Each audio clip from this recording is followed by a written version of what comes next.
After years of supporting my family, no one showed up for my birthday. Then Mom told me to pay for my father's upcoming birthday, so I used my legal share of their house forced to sale and cut all ties. Ever since I started working my first full-time job after college, I became an unofficial financial support system for my parents. It started small, helping with a utility bill here, a grocery run there. Over time, this escalated. My parents were, not to put it plainly, adept at managing their finances. My father worked, but his income was inconsistent, and my mother did not work outside the home. They lived beyond their means, a fact that became clearer to me as I got older and understood more about money. About 10 years before my 35th birthday, so when I was around 25, they were on the verge of losing their house. They had a mortgage they were struggling with, and they needed to refinance or find some way to secure it. I had a good job by then, a solid credit score. They asked me to co-sign on a new mortgage agreement for their existing home. I was hesitant. I understood the risks involved in co-signing. They presented it as a temporary measure, something to help them get back on their feet, and assured me that they would manage the payments. They emphasized that it was just my name on the paper to secure the loan due to their poor credit, and that it wouldn't cost me anything. I agreed under the condition that they were solely responsible for all payments and that they would work towards getting my name off the mortgage as soon as possible, perhaps through another refinance when their financial situation improved. This agreement was verbal, a common theme in my dealings with them. The house itself was a standard suburban 3-bedroom, 2-bath place, but it was their home. I never lived there after co-signing. I had my own place. Over the decade between co-signing and my 35th birthday, I continued to provide financial assistance. This wasn't just pocket money, it was substantial. There were car repairs for their 2 vehicles, insurance payments. I covered property taxes on the house I co-owned that they couldn't make on several occasions. There were direct cash transfers when they claimed they couldn't afford groceries or essential medication. I helped pay for a new roof one year, a new water heater another. I also contributed significantly to what they termed family emergencies, which often seemed to coincide with a desire for a vacation or a new large purchase they couldn't strictly afford. I kept records of these larger contributions, not out of any initial mistrust, but because they were significant sums and I needed to track my own finances. Looking back, these amounted to a considerable figure, well into 6 figures. The requests for money became more frequent as the years passed. My own financial stability seemed to be a cue for them to ask for more. If I got a promotion or a bonus, word would somehow get to them, and soon after a new request would appear. I tried setting boundaries. I would explain that I had my own financial goals, my own future to plan for. These attempts were usually met with guilt-inducing statements from my mother, remarking on all they had done for me as a child or how families should support each other unconditionally. My father would usually remain silent, letting my mother do the talking in these situations. The pattern was that I was expected to give, but there was little reciprocity in terms of respect for my time, my efforts, or my own life events. My birthdays, for instance, were often forgotten or acknowledged with a last-minute cursory phone call. If I mentioned any personal achievements, they would be met with a brief acknowledgement before the conversation shifted back to their needs or problems. It was a one-way street. I was the financial provider, the problem solver, but not much else in their eyes, or so it felt. I paid for my younger sister's college tuition for 2 years when they couldn't, a sum of around $30,000. They promised to pay me back. They never did. I covered emergency medical bills for my father, totaling around $15,000 after his insurance fell short. Again, a promise of repayment that never materialized. I even funded a significant portion of their 30th wedding anniversary celebration, a party they insisted on having despite their financial state because my mother said it was important for their social standing. That was another $10,000. I kept receipts, bank transfer records, emails where these sums were discussed. Not because I planned any of this, but because these were not trivial amounts. They were significant financial transactions. The house I co-signed on was a constant source of low-level anxiety for me. I would check periodically to ensure the mortgage payments were being made, as any default would affect my credit. There were a few close calls instances where I had to step in and make a payment myself to avoid a late fee or a negative mark on my credit report. Each time I was assured it wouldn't happen again. Each time I was skeptical. My name was on that title as a joint tenant with rights of survivorship as per the bank's requirement for me co-signing the loan. This meant I legally owned a share of the house. At the time, it seemed like a formality to secure the loan. The week of my 35th birthday arrived. I wasn't expecting a large celebration. I never had one from my family, but I thought perhaps this year might be different, a milestone birthday. I had mentioned it a few weeks prior, not making a big deal of it, but just a casual comment. I decided to arrange a small dinner at a local restaurant. I invited my parents, my sister, her husband, and a couple of close friends. I made the reservation, confirmed it, and sent out texts a few days before as a reminder. On the day of my birthday, I received a brief text from my sister in the morning. Happy B-Day. Nothing from my parents. As the time for the dinner approached, I got a text from my sister saying she and her husband couldn't make it, something about a last-minute work issue for him. My friends did show up, for which I was grateful. We waited for my parents. They never arrived. They didn't call, they didn't text, nothing. The empty chairs at the table were quite noticeable. My friends tried to keep the mood light, but it was difficult.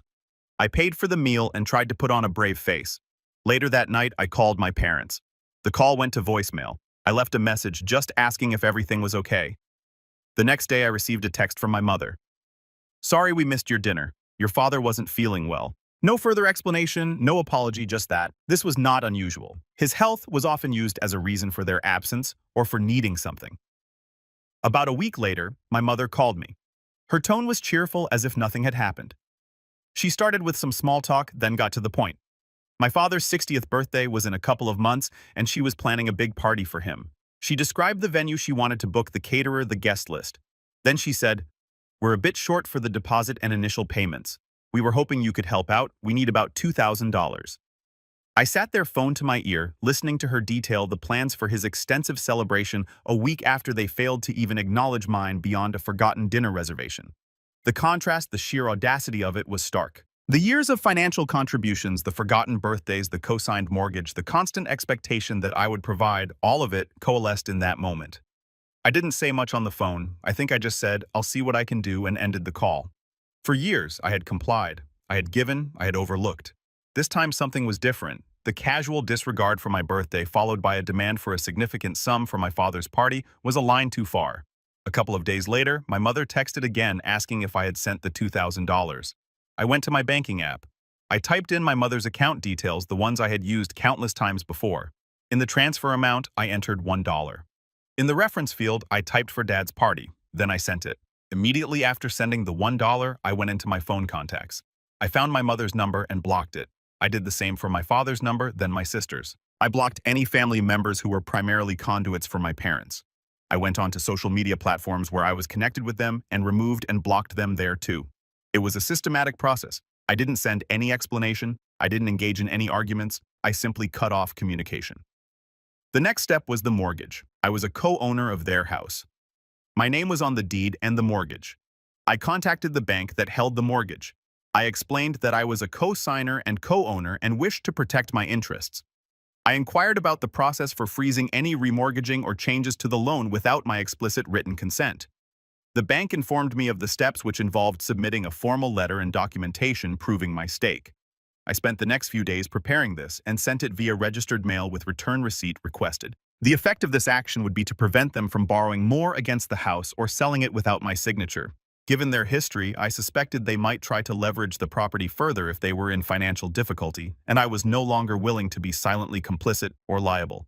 The weeks immediately following these actions were quiet for my end. I expected an explosion, calls from unknown numbers, emails, messages through third parties. Some of that happened. My aunt, my mother's sister, called me a few times. I didn't answer. She left voicemails which I listened to.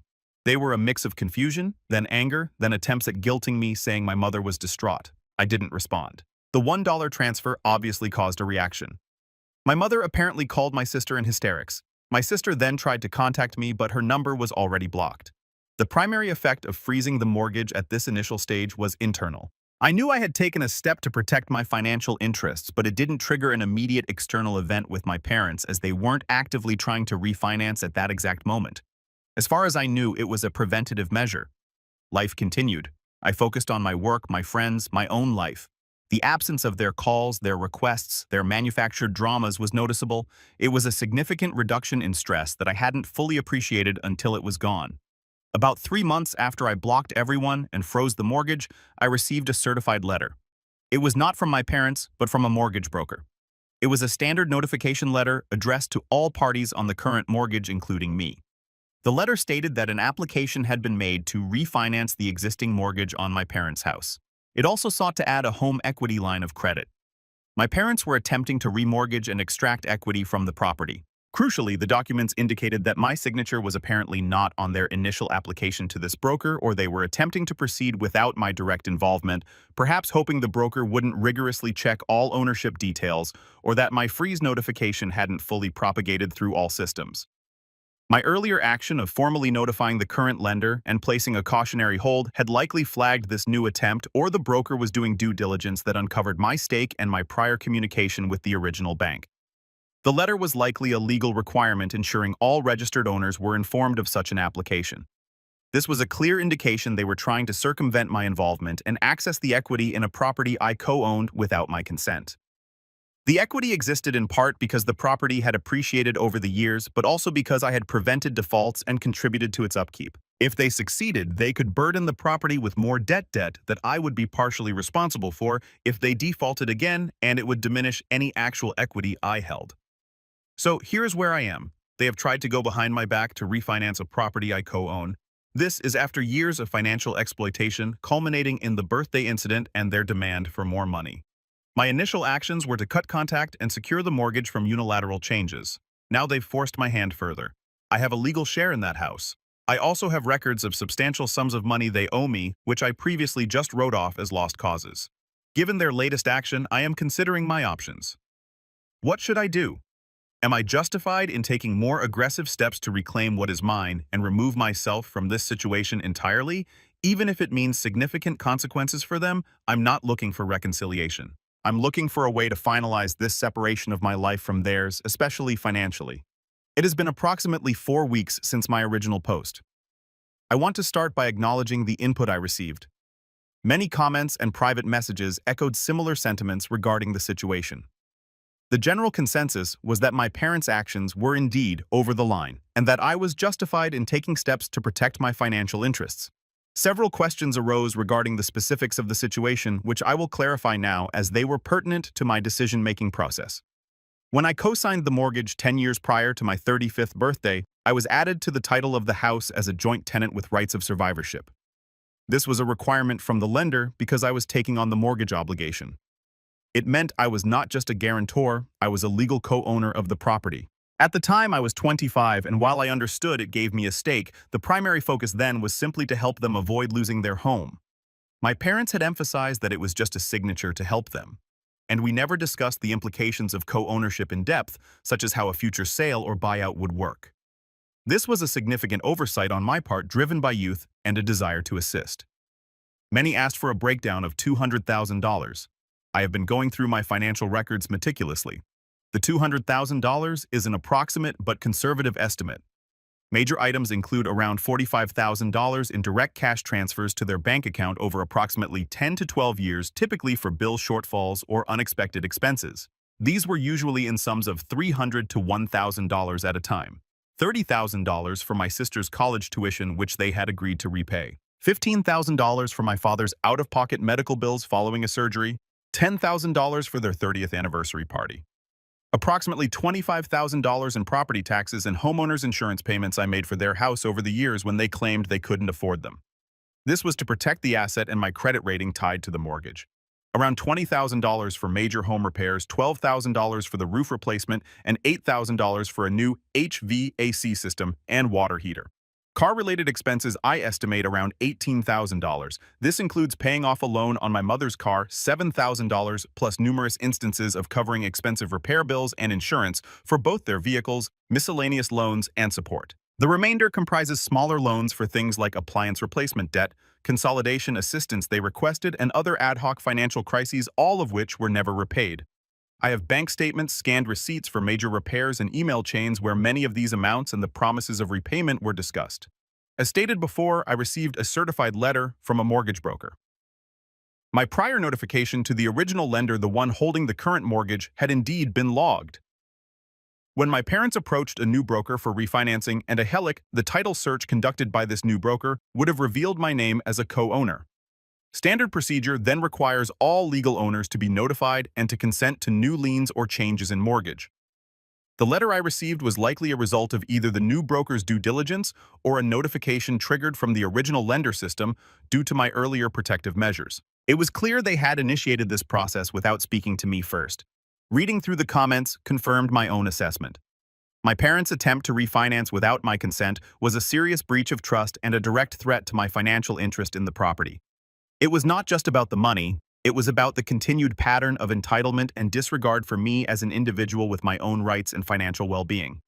The advice I received, coupled with my own resolve, led me to the conclusion that passive measures were no longer sufficient. They had escalated the situation by attempting this remortgage. I decided that I needed to extricate myself from this financial entanglement completely and recover what I was owed to the extent legally possible. The first step I took was to consult with a real estate attorney. I found one specializing in property disputes and partition actions. I laid out the entire history, presented my documentation regarding the co-ownership of the house, the mortgage I was on, and the records of the substantial financial contributions I had made over the years. My lawyer reviewed the documents related to the house title and the mortgage. He confirmed my rights as a co-owner. 2. My attorney immediately drafted and sent a cease and desist letter to the mortgage broker that had notified me of the refinance application. This letter formally stated my co-ownership, that I did not consent to any refinancing or additional liens on the property, and that any attempt to proceed without my explicit written consent would be met with legal action. This effectively halted their remortgage application with that specific broker. 3. Simultaneously, my lawyer prepared a formal letter to my parents. This letter was sent via certified mail with return receipt. It outlined my position. It referenced their recent attempt to refinance without my consent. It formally stated my desire to terminate the co-ownership arrangement. It offered them 2 options. Option A, buy out my legal share of the property. My share would be calculated based on current market value minus the remaining mortgage principal. The letter specified that a professional appraisal would be required to determine fair market value. Option B, if they were unable or unwilling to buy out my share within a specified time frame, we proposed 60 days, I would petition the court for a partition sale. A partition sale is a court-ordered sale of a jointly owned property with the proceeds being divided among the owners according to their respective interests. The letter made it clear that I was serious about pursuing this. 4. Included with the letter regarding the property was a separate detailed accounting of the approximately $200,000 in past expenses I had covered or loaned them, for which I had records.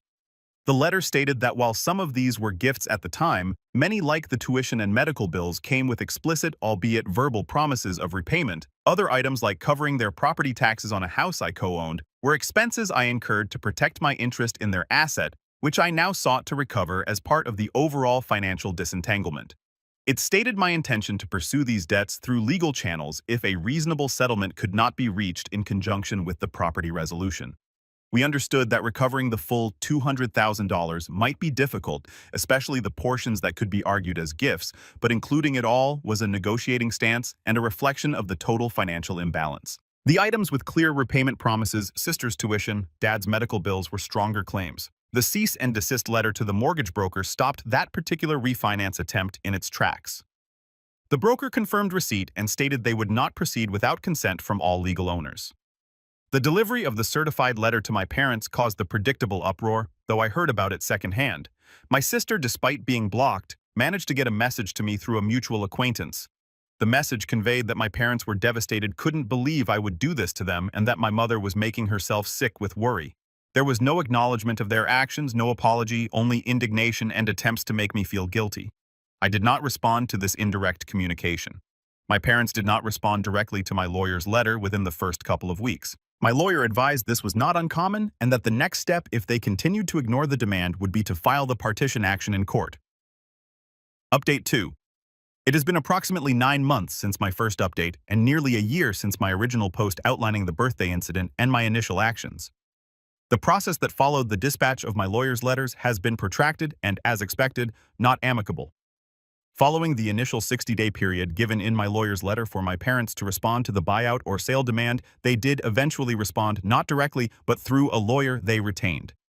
Their lawyer's initial response was an attempt to downplay my claims. They argued that many of my financial contributions were gifts, that my name was on the mortgage purely as a facilitator, and that forcing a sale of their home was an aggressive and unnecessary action. They made a lowball offer to buy out my share, a figure that was significantly below even a conservative estimate of its value based on local property assessments, and it did not address the separate $200,000 debt claim at all.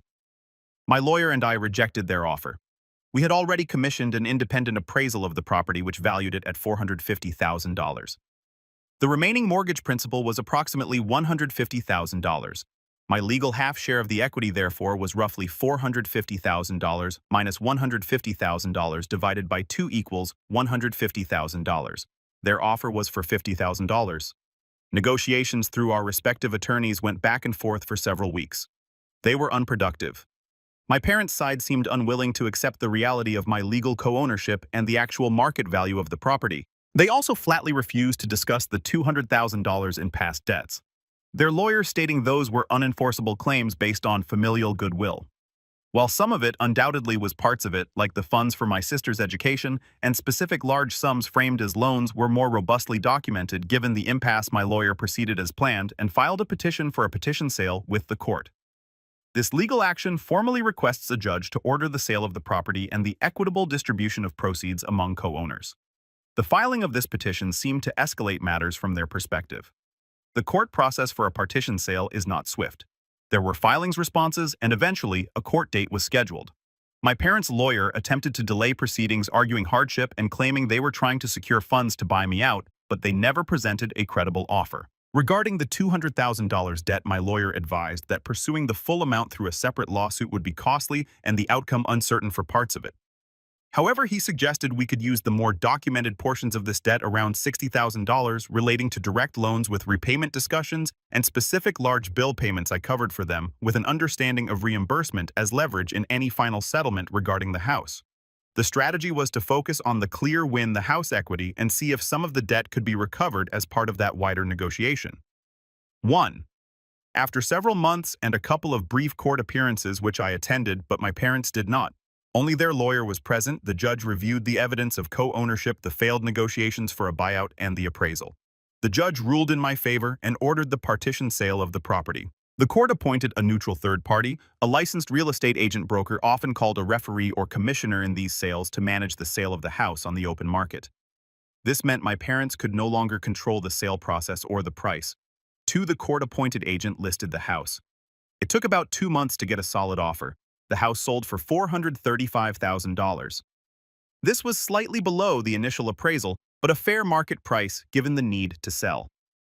From this amount, the remaining mortgage of approximately $148,000, it had reduced slightly over the months, was paid off first. Then, legal fees for both sides associated directly with the sale and the partition action itself were deducted. 3. After the mortgage and essential sale-related fees, approximately $270,000 remained. My legal share as a 50% co-owner was $135,000. Before the final distribution, my lawyer engaged in a final round of negotiation with my parents' lawyer regarding the outstanding debts, specifically the more documented $60,000 portion. Faced with the reality of the house being sold and funds being available, and perhaps to avoid further legal costs of me pursuing the debt separately, my parents' lawyer agreed to settle a portion of that claim from their share of the proceeds. They agreed to me receiving an additional $40,000 from their share of settlement for past debts.